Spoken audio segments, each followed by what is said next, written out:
इस विशाल आसमान में दो ग्रह सूर्य और चंद्र के रूप में आपकी सेवा करने के लिए आते हैं।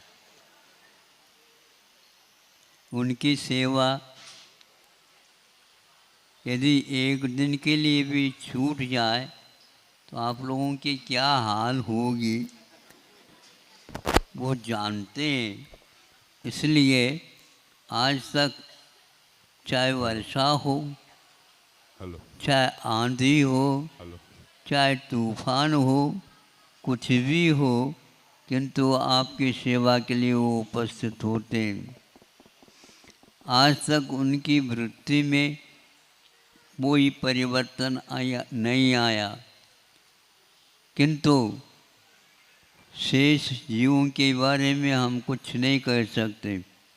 उसमें भी आप लोगों के बारे में तो हम कह ही नहीं सकते, ऐसा यह स्वभाव है।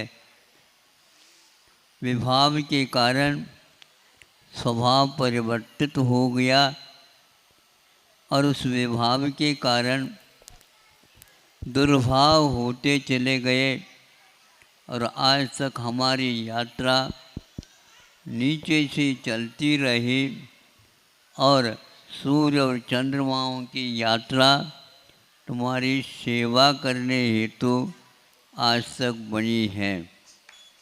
आप उसका एक बार सही उपयोग करो तो बहुत अच्छी बात है, नहीं करो तो ज़बरदस्ती न सूर्य करेगा, न चंद्रमा करेंगे, न ताराएं करेंगी और न ही असंख्यात नहीं अनंत अनंत जो तीर्थंकर हुए हैं वो भी आपके ऊपर उपकार करने वाले नहीं हैं। अनेक प्रकार के धातु होते हैं,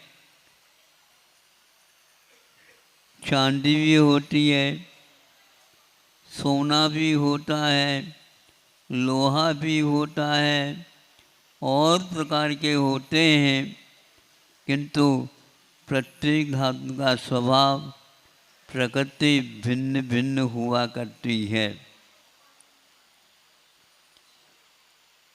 एक पारा होता है जो विशेष रूप से सोनार वगैरह अथवा जो व्यक्ति इनको शोधित करके उन धातुओं के माध्यम से चिकित्सा करते हैं, उनसे यह ज्ञात होता है कि पारा एक ऐसा धातु है, आप उसको तर्जनी और अंगूठे से पकड़ करके हमारे हाथ में दे दो तो हम सोच लें आपकी भला के बारे में भी। प्रयास करिए वह किसी भी प्रकार से आपके हाथ में हो करके भी दूसरे हाथ में वह नहीं आ सकता। कितने भी प्रयास करो, हाँ इतना अवश्य है, मान लो कोई भी गोबर की डली है और उसके ऊपर उसको रखो और ऊपर ले लो तो वो चिपक गरे आ जाता है। आप लोगों ने ऐसा ही आत्म तत्व को पाया है जिसको कोई भी कुछ भी कर नहीं सकता, लेकिन आपकी गलती हो गई, वह मोह के कीचड़ में आ गए तो उसी में फंस गए। आप बाहर निकलना चाहते हो? हाँ, फूकट में क्या कुछ दाम दे करके?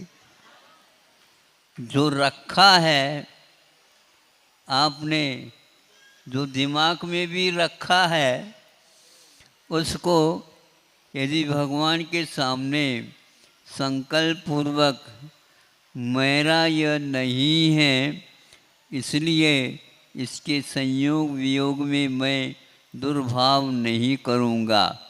बस इतना संकल्प भर आपको करना है।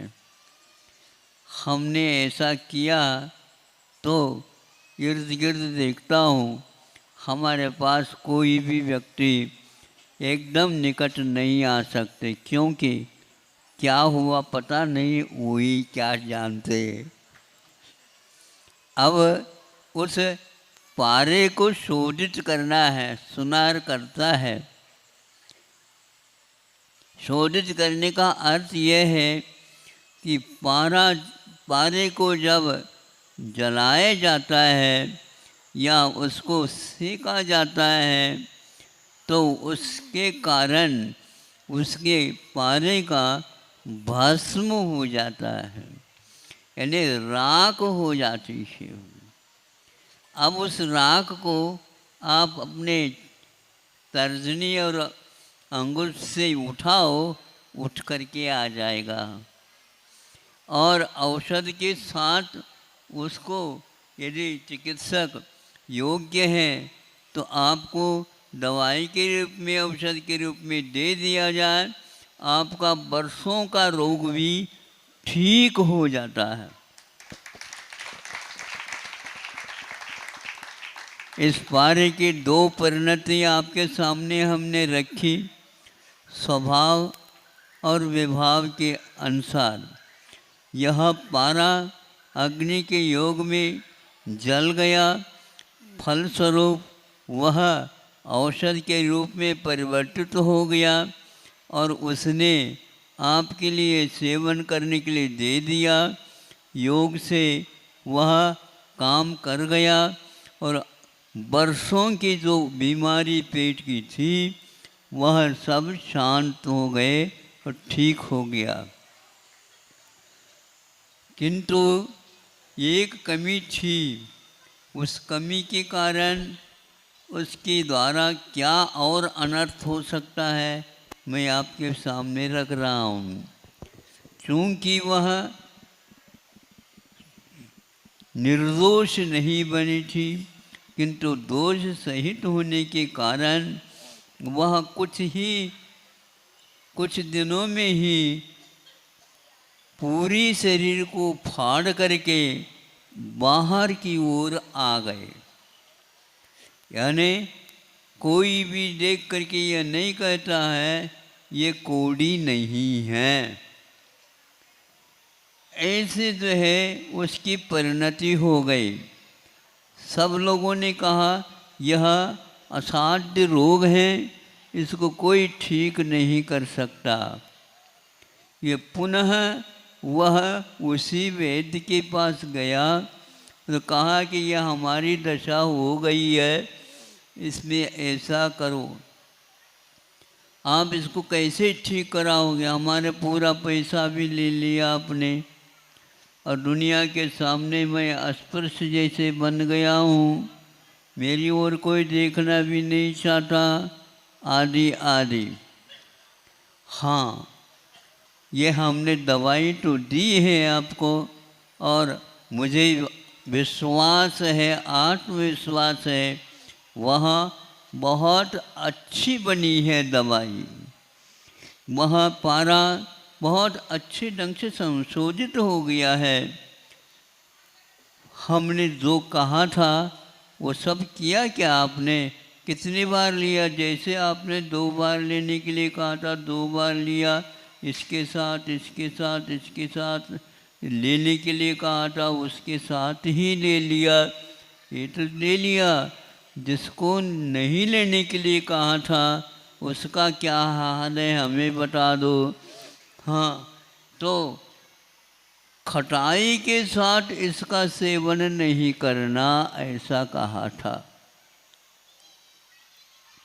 फलस्वरूप अब उसे याद आ गया कि मुझे रहा नहीं गया, खटाई के बिना रोटी ही नहीं खाई जाती है और वैसे भयंकर गर्मी में तो खाई ही नहीं जाती।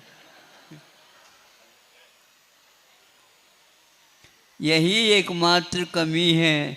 मेरे दवाई और मेरी विद्या चिकित्सा, मेरा भाव किसी भी प्रकार से बिगड़ा नहीं, भाव तो आप ही लोगों के बिगड़ गए, दुर्भाव आ गया और हमने दही के साथ और भी कुछ मिला करके खा लिया।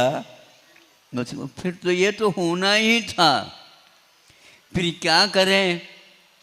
उसके बदले में दूसरा मैं औषध देता हूँ, उसके द्वारा धीरे धीरे ये कम हो।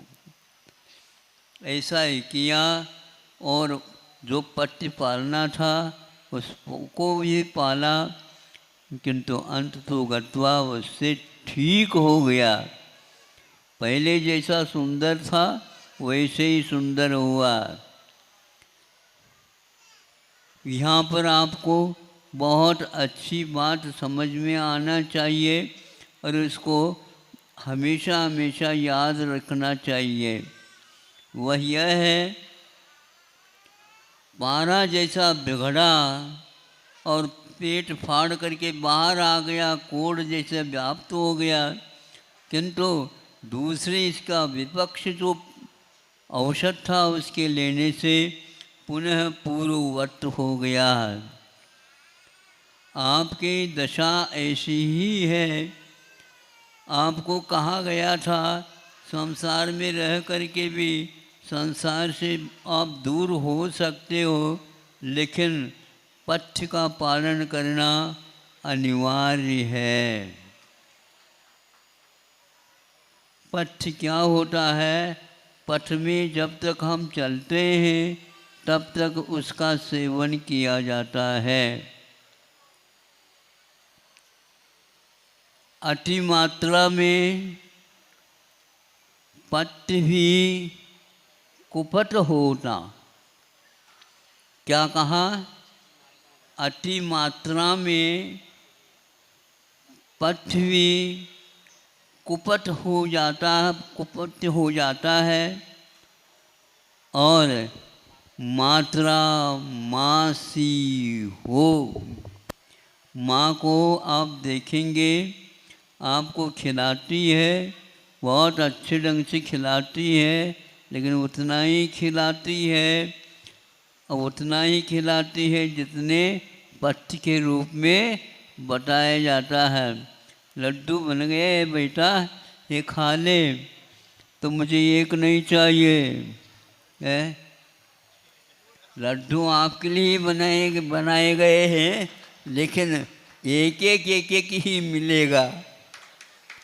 नहीं नहीं, बहुत दिन के बाद खा रहा हूँ, तो कम से कम 2 तो दे दो। नहीं, क्यों नहीं दे रही? हमारे लिए जब बनाया है गया है तो कल खाना तो आज खाओ, आज खाना तो अभी खाओ। नहीं, क्योंकि अति मात्रा में कभी भी भोजन माँ कर नहीं सकती है, वह कितने भी रो ले। इसी प्रकार आचार्यों ने हम लोगों के लिए पथ्य बताया, उसका सेवन हमने आज तक किया नहीं, किया है तो उसके विपरीतता के साथ उसका सेवन किया है, इसलिए हमारी गति दुर्गति हुई है। सदगति चाहते हो तो और कहीं नहीं, ऊपर देखने मात्र से सदगति नहीं मिलती। नहीं समझे? नीचे जाने का कार्य करो और ऊपर देखो, एक बूंद भी नहीं गिर पाएगी, क्योंकि वह नसीब के ऊपर आधारित, भाग्य के ऊपर आधारित। भाग्य का अर्थ कर्म होता है। जैसे कर्म करोगे वैसे ही आप लोगों को फल मिलेगा। इस पारे के उदाहरण को आप ध्यान में रख कर के माँ की आपके प्रति जो सद्भावना है उसको भी याद रखेंगे। वह कितने भी आप मेहनत करो, आपके लिए ज़्यादा खिलाएगी नहीं, थोड़े बहुत कम ही खिलाएगी, क्योंकि वह जानती है इसी माध्यम से यह बहुत जल्दी स्वास्थ्य के साथ बड़ा भी होगा और वह अपने गति को सुधार सकेगा। यह जनवानी की बात है। हम लोगों को बताई गई है। आज यदि अच्छा लग रहा है उसका सेवन करो, नहीं लग रहा है तो आपका भविष्य आपके हाथ में है, हमारे हाथ में कुछ भी नहीं है। अहिंसा परमो धर्म की जय।